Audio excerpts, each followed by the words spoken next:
it's Regina from Lavender Soaps, back with another quick video. Today I'm going to be cutting my lavender soap. So here's a loaf I have ready to go on my wonderful cutter. Eventually, one of these days, I have to give this cutter a name. I haven't done that yet, but I will, I promise. Alright, so let's cut it. This is a new revised one.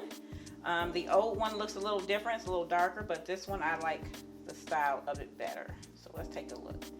So that's what it looks like. Smells wonderful. I can smell nothing but essential oils, lavender essential oil that we put in this one. And then we'll let them cure for about 4 weeks before we wrap them up and are ready to sell them. I usually do a few batches of these at a time because this one is very popular among you guys.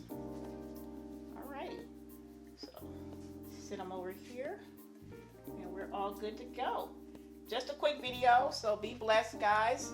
Visit us on our website. You can find us on Etsy at Lavender Soaps or our website, lavender soaps.com.